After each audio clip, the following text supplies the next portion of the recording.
Ito na po pala yung main event. Yung... Taran!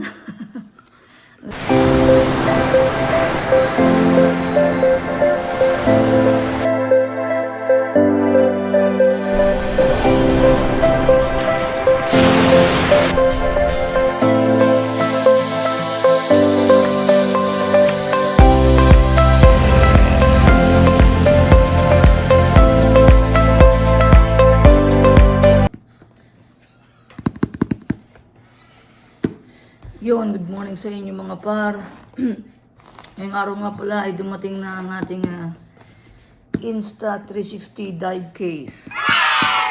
Yun, unboxing natin siya. Ngayong araw ay unboxing day tayo. Hindi ko alam kung anong laman ito pero sabi nila maganda daw. So, tignan natin. You know? Ito na mga par. Ito nga pala ang kanyang loob. Woo! Ang laki.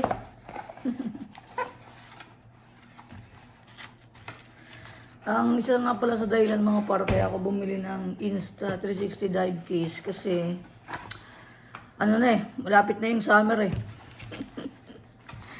malapit na yung summer, gusto namin wala lang, gusto ko lang makapturean yung yung pagligo namin.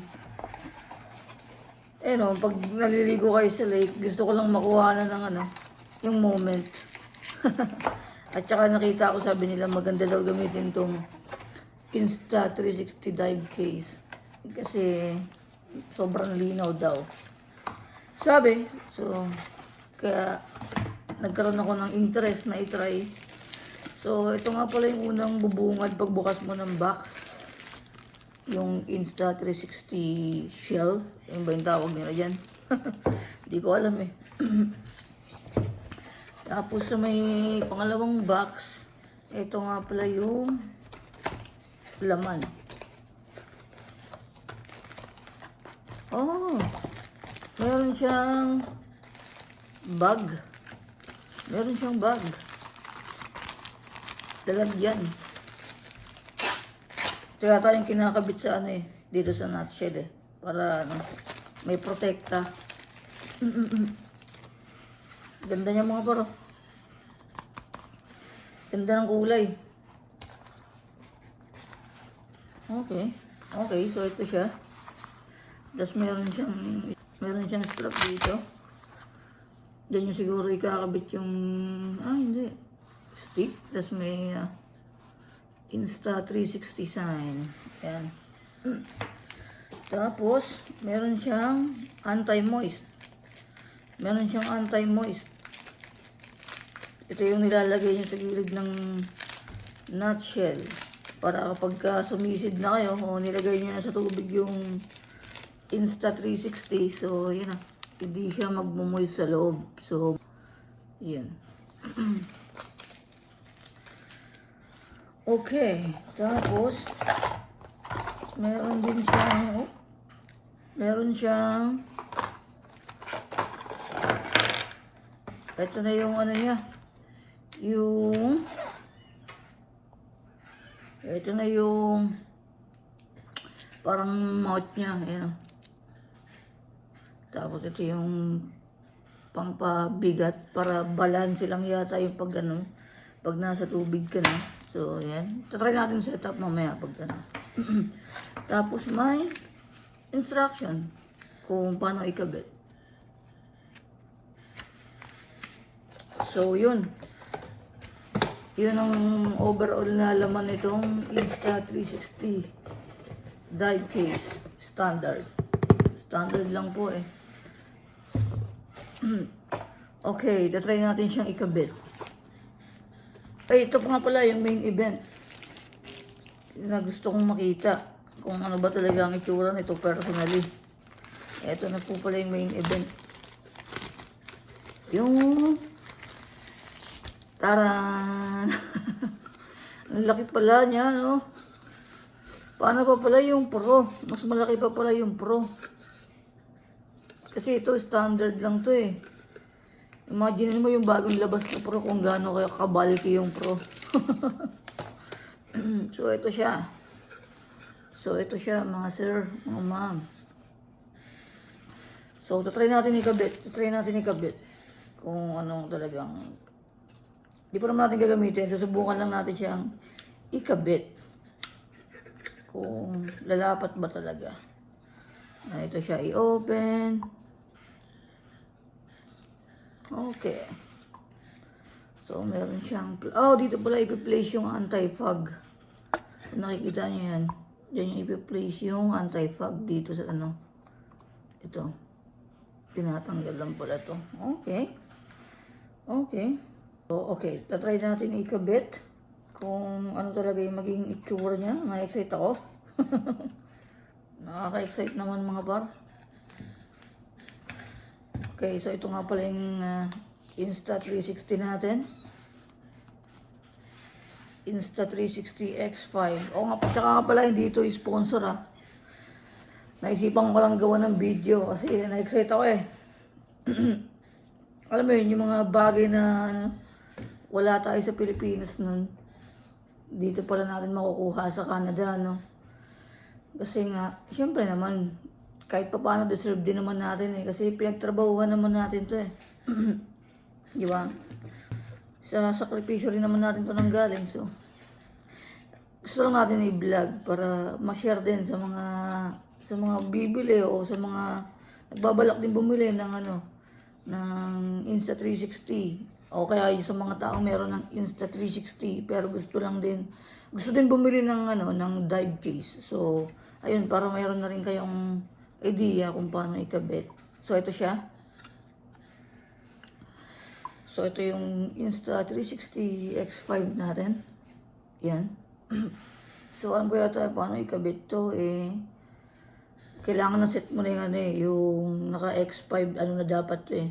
Naka X5 na yung settings niya muna bago mo ikakabit. Pero hindi naman ito natin gagamitin. Kumbaga, yun lang natin. Ipapakita lang natin kung paano ikabit. Tsaka, hindi ko rin alam kung paano ikabit. Kaya, pagpasensyahan nyo na ako. So, ito, ipi-place lang yata yan dito. Yun. Tapos, ikakabit mo na siya ng ganyan. And then, yan. Tapos, narinig nyo? Yun. Gaganyan niya siya. Tapos, yun. Ganun pala siya ikabit, mga par. Kakabit ng ganyan. Tapos, yun. Tapos, kunwari yung lagatik. Yun. So, ito na yung magiging itsura niya, mga par. Kapag ito na. Ang ganda, no? Tapos, paano ba ito ikabit? Ganito. Lalagay nyo lang siya ng ito. Lalagay nyo lang siya ng ganyan. Tapos, tsaka na siya screw. Meron ng screw dito na ganito. Ready na gamitin. Ready na sa summer. Yun. Kakabit nyo lang siya ng ganyan. Tapos yan, good to go na yata ito mga par. Pagkatapos ikabit. Oy, hindi pala, ikakabit mo pa pala muna itong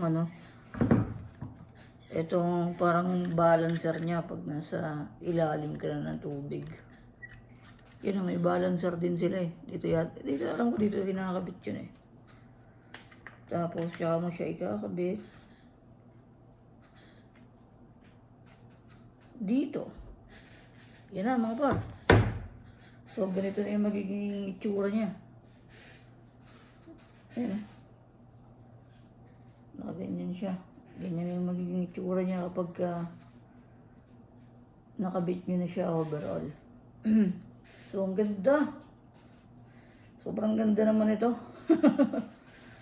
Nai-excite tuloy ako gamitin. Tatry ko to sa susunod na araw kapag medyo gumanda-ganda yung panahon. Hindi pa naman ako medyo malamig pa eh. So, pero itatry ko lang yan. Ilublob siya sa tubig, no? Kung gaano ba talaga kalinaw yung shot niya pag nasa ilalim na siya ng tubig. Tapos ito pala yung bag niya.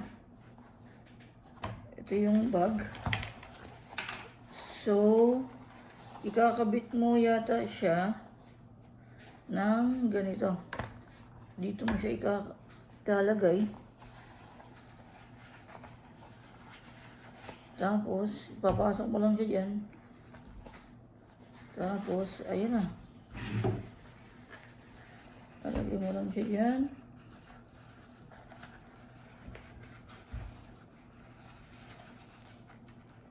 Tapos, boom!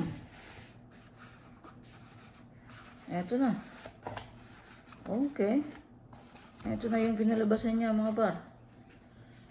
Ganito na siya. Tapos parang may strap ka lang dyan na ano.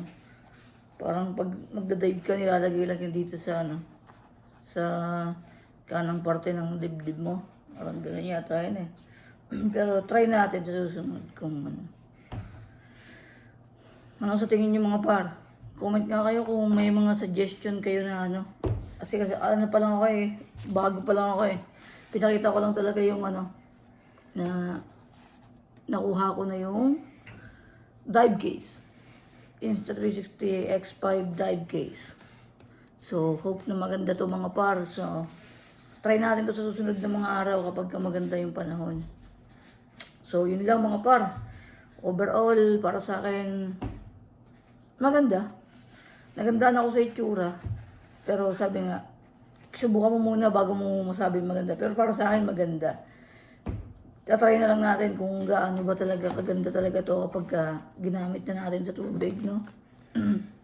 Ito nga pala yung box niya mga par.